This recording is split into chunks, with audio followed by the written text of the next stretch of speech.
Fear, Desire and Hope. Thomas Hobbes. Part 2. Personation, the Sovereign and His Powers.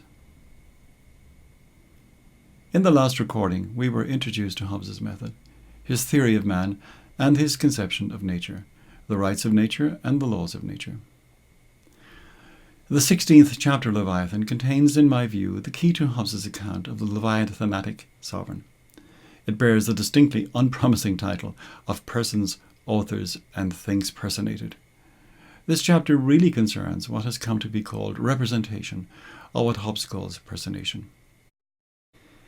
He defines person as he whose words or actions are considered either as his own or as representing the words or actions of another man, or of any other thing to whom they are attributed, whether truly or by fiction.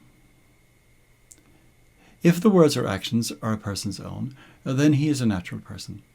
If they are those of another, then he is an artificial person. Now, in relation to artificial persons, Hobbes goes on to make the point that some of those have their words or actions owned, as it were, by that other whom they represent, whom Hobbes calls the author. In such a case, that artificial person is called by Hobbes the actor. This distinction corresponds, in large part, to the familiar modern distinction between principal, author, and agent, actor. When an agent or actor acts or speaks on the authority of the author, then his actions or words bind the author. Okay. While the manner in which Hobbes makes use of the notion of agency might be problematic for libertarians, in principle there is nothing intrinsically objectionable in the notion. Moreover, Hobbes is a methodological individualist, and that cannot fail to warm a libertarian's heart. In De Cive, chapters 5 and 6, he argues that, strictly speaking, a group cannot be said to act. Only individuals act. What makes an action a collective action is that some one individual acts under a certain description, as an agent of the many. Hobbes's individualism, one commentator remarks, makes his philosophy the most revolutionary theory of the age. But representation is not only a relation between two rational beings. It is possible, Hobbes thinks, for inanimate objects to be represented by a kind of fiction, where such objects clearly cannot play the role of author. Hobbes instances churches and bridges and the like. So too, animate but irrational beings such as children, fools, and madmen, to use Hobbes's words, can be represented or personated, where they are not in a position to delegate authority. Even the gods, whether false or true, can be personated or represented. Now we come to a key point. A multitude of men are made one person when they are by one man or one person represented, so that it be done with the consent of every one of the multitude in particular. For it is the unity of the representer, not the unity of the represented, that maketh the persons one. And it is the representer that beareth the person, and but one person. And unity cannot otherwise be understood in a multitude. Now, this passage makes a number of interesting points. If a multitude of people is to be considered as anything more than a mob, it must have a locus of concerted action. Someone must act and speak in its name, and be authorized so to do. As Hobbes remarks, it is the unity of the representer that makes into a unity the multitude which is represented. In this passage, Hobbes states very clearly that the commissioning of a person to act or speak for a multitude requires the consent of all. We might call this the unanimity principle. However, 2 paragraphs later he says, "And if the representative consisted of many men, the voice of the greater number must be considered as the voice of them all." This we may call the majority principle. What justification does Hobbes offer for the sudden and dramatic transformation of the unanimity principle into the majority principle? None that I can see. He remarks that where the negatives outweigh the affirmatives in an assembly, the negatives are the voice of those represented, but this is either nonsense or else question-begging. The negatives would be the voice of those represented if the negatives were unanimous, but if they are not, then on Hobbes's own unanimity condition, they cannot be the voice of the whole. There are some smaller points made towards the end of the chapter, but none that explain the substitution of the unanimity principle by a principle of majority. Hobbes elsewhere gives an attempted justification for this substitution, but he does not do so here. The reader might well wonder at this point where all this is leading. The answer is to Leviathan, to the Commonwealth, and to the sovereign. The state of nature is the state of war of all against all, and reason tells us that the way out of this miserable condition is to bring about a state of peace. We could try to agree among ourselves to restrain the natural passions that lie at the root of our warring condition, but Hobbes thinks without the existence of some power capable of keeping us to our promises, such agreements will necessarily fail. As already mentioned, Hobbes is notorious for meaning that covenants without the sword are but words and of no strength to secure a man at all. He concedes that if it were possible that men could mutually agree to make and enforce agreements, then government would be unnecessary, but he thinks this impossible. Hobbes points to human history to illustrate his argument about the prevalence of human predation.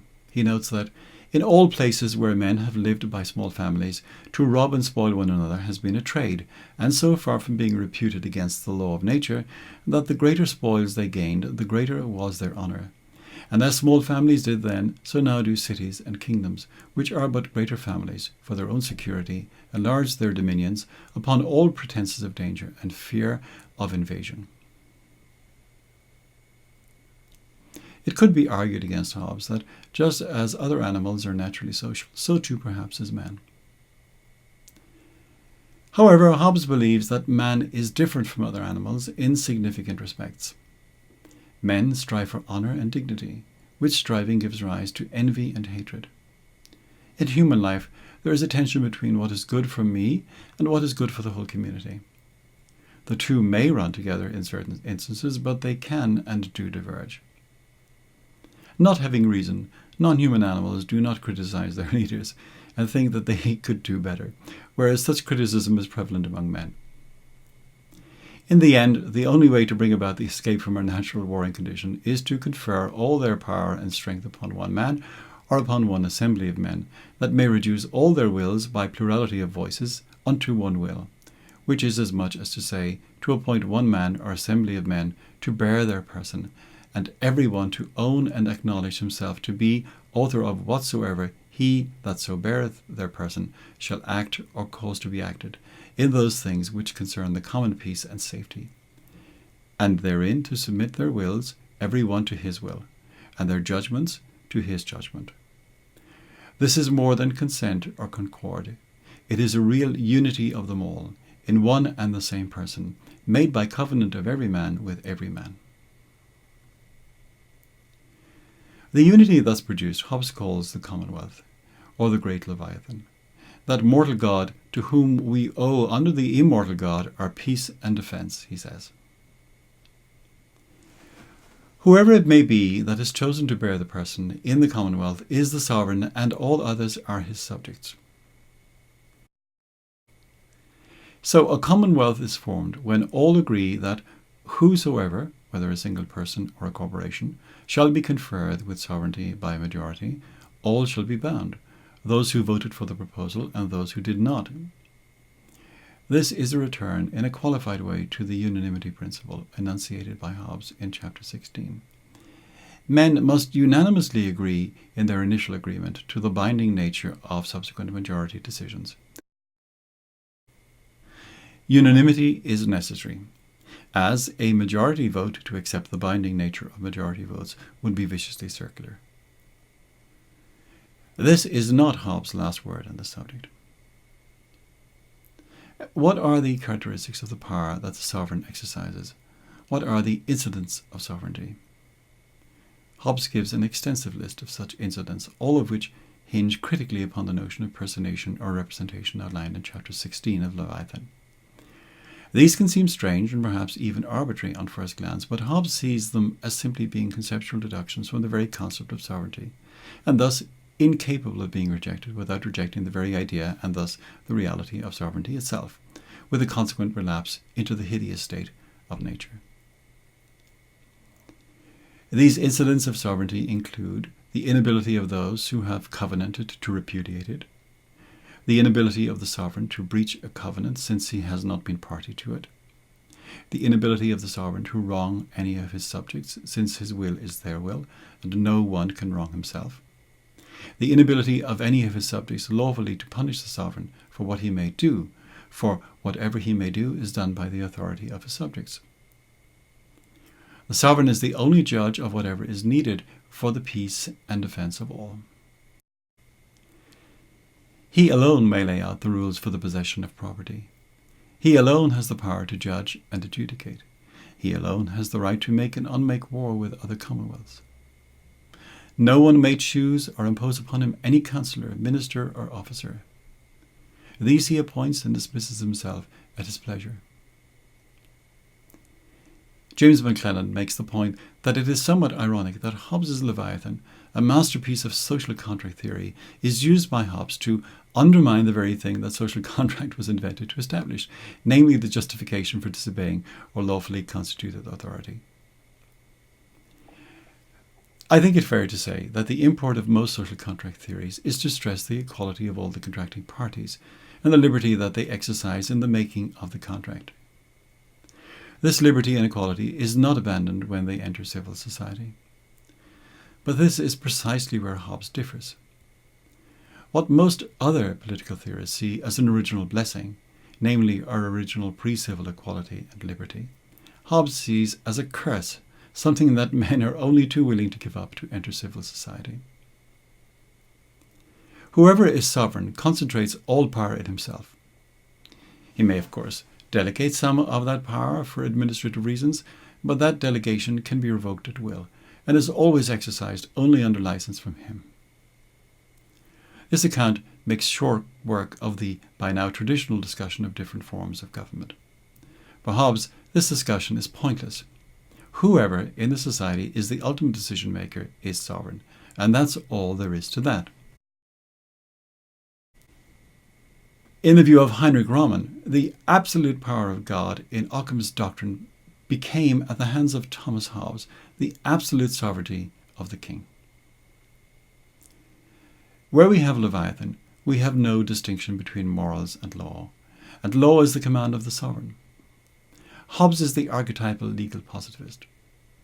Law and morals are merely an expression of the will of Leviathan, and as Leviathan is one, so too there can be no fissure in the expression of Leviathan's will. Hobbes rejects any robust conception of natural law or any idea that custom, tradition, and habit have any normative force, except insofar as the sovereign condescends to enforce it, either explicitly or tacitly. Just as there is no real distinction in Hobbes' thought between morals and law, so too there is also no real distinction between society and state. Without Leviathan, there is no state. Without Leviathan, there is no society. Here, Hobbes' individual produces a result that would be acceptable, I suspect, to few libertarians. A recurrent libertarian theme is precisely the distinction between society and state, with society being held to emerge from the bottom upwards by means of forms of mutual cooperation and order, while the state is held to be a top-down imposition of control. In the matter of whether or not there can be a legitimate rebellion, a venerable idea that will be considered in turn by Locke writing some years after Hobbes, Hobbes' thinking once again bears a striking resemblance to certain traditional Chinese ideas. In Chinese political thinking, the emperor's authority depends upon his having the somewhat mystical-sounding mandate of heaven. If this is withdrawn, then his rule ceases to be legitimate. The evidence of its withdrawal, however, is somewhat less than mystical and consists largely in the occurrence of widespread social and political disorder. So too, given that Hobbes believes that the function of the state and of the government is to provide the security which is the very reason for its being, should it be unable to provide that security, then, de facto, it has already ceased to govern. So resistance to the authority of Leviathan cannot be prospectively legitimate, but if such resistance is in fact successful, then it thereby becomes retroactively legitimate. There are some other incidents of sovereignty of no great interest, but there remains one that is. we saw that Hobbes in chapter 18 had returned in a qualified way to the necessity for original unanimity if all are to be subsequently bound. However, when he comes to discuss the third incident of sovereignty, he remarks, "The major part hath by consenting voices declared a sovereign. He that dissent must now consent with the rest, that is, be contented to avow all the actions he shall do, or else justly be destroyed by the rest." We saw that in chapter 16, Hobbes had shifted from the necessity for unanimity to a less stringent requirement, merely for majority rule. Earlier in chapter 18, he seemed to have returned to a modified requirement for unanimity in respect of a decision to accept a majority decision. Now, however, he seems simply to be reasserting the appropriateness of simple majority decision-making. The reason seems to be that Hobbes thinks that merely turning up and taking part in a discussion of whether or not to set up the Commonwealth is ipso facto a tacit agreement to be bound by the majority decision, even if one were in fact a dissenter to the ultimate decision. Moreover, dissenters from the covenant and the new sovereign are in the state of nature in respect of each other, and since in the state of nature one has a right to everything, there is nothing to stop the new sovereign from exercising this right on his part to compel them to recognize his sovereignty. That they might rather not do so is irrelevant. Whereas in the original state of nature each man was about as strong as any other, in the new dispensation the individual dissenters are now opposed by an immensely stronger opponent in the new sovereign. Men then come together in a commonwealth, and in so doing form it as a kind of legal person, a sovereign. The will of this sovereign is, as the focus of the union of all, the will of all. The legislation of the sovereign is self-legislation. Since the only legitimate obligation is ultimately self-obligation, writes Lawrence Burns, the freedom of man in the state of nature must survive in some form in his subjection to the government. Richard Tuck writes, "In a sense, in Leviathan, Hobbes was working towards a theory rather like some later discussions of democracy and voting, for example the theory in Rousseau, who was aware of some similarity between himself and Hobbes, in which he was trying to answer the puzzle about how someone can be said to be a representative, or how, in a direct democracy, we can be said to have consented to the decision of our assembly when we were outvoted and our apparent wishes were ignored. His answer, like Rousseau's and like most modern theorists, was that we have a prior and unanimous commitment to be bound by the result of the electoral process, and that it is this unanimity which renders legitimate the representative or the law in question. Men in the state of nature follow the law of nature and contract or covenant with one another to acknowledge a common sovereign. Hobbes is anxious to make clear that whether or not such a covenant is entered into willingly or through fear or by coercion is immaterial. It is important to note that the sovereign, whoever he is not a party to this contract. The contract is not between men and the sovereign, it is between men only, and issues in the assignment of right to the sovereign. Since he has not covenanted, his relationships to all others is the original condition of the state of nature. It might be objected that even if Hobbes were correct in thinking that a given civil order had originated in the way he says it does, what of the justification of sovereignty acquired through conquest? Surely this cannot be justified. Hobbes denies this. Such sovereignty results from the defeat of one sovereign by another. The defeated sovereign, being defeated, no longer represents the union of the contracting parties, and they return to the state of nature.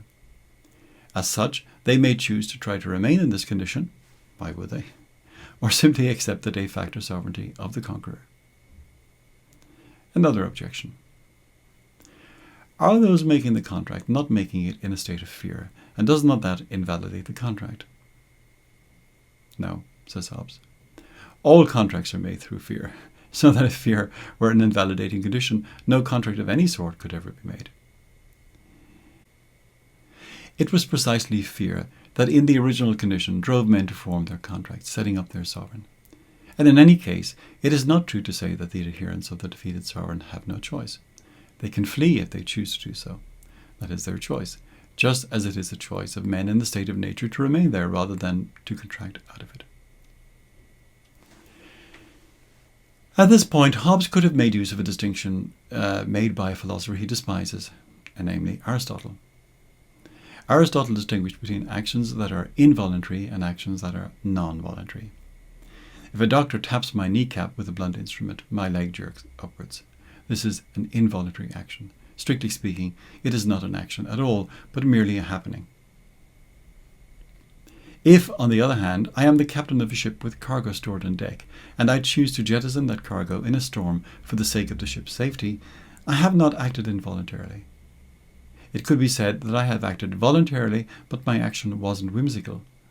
The reason for my jettisoning of the cargo was a greater good which I chose.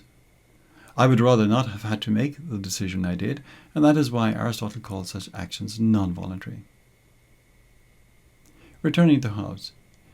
The acquiescence of the subjects of the defeated sovereign to the authority of the conquering sovereign is more properly to be understood as a kind of non-voluntary action rather than an involuntary action. No coercion of the will is required, nor indeed, on Hobbes's view of things, is it possible.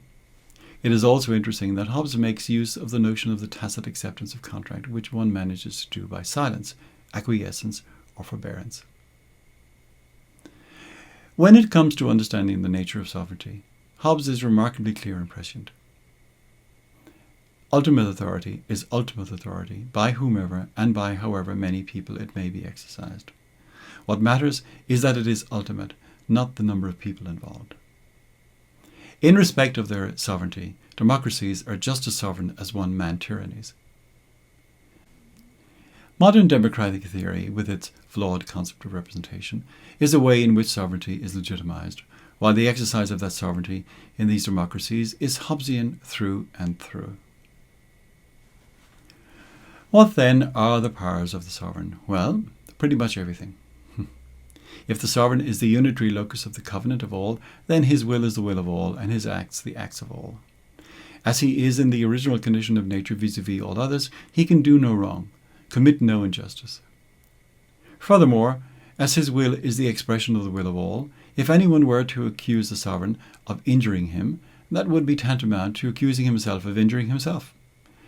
It follows then that the sovereign has the right to do pretty much whatever it is he deems necessary, whether others deem it to be so or not. The sovereign is the only ultimate judge of what is or is not conducive to the peace, and so he may censor and deregulate opinion as he sees fit, and that includes religious opinion. Whereas Machiavelli had an instrumental view of religion, Hobbes subordinates religion to the power of the sovereign. As his will is law, it makes no sense to speak of the sovereign being subject to the law, for that would make him subject to his own will. Despite all this, Hobbes thinks that some rights of the Covenanters are in fact inalienable. Given that self-preservation is the motive force for entering into the compact in the first place, Hobbes thinks there can be no political obligation to do or undertake anything that would take away a man's life. Even to desert while serving in the army, provided one had not volunteered, is for Hobbes not unjust, but of course the sovereign will see to it that the penalties for desertion are more fearful than any fear of serving. Hobbes even thinks that a justly condemned criminal has no obligation to go quietly to execution.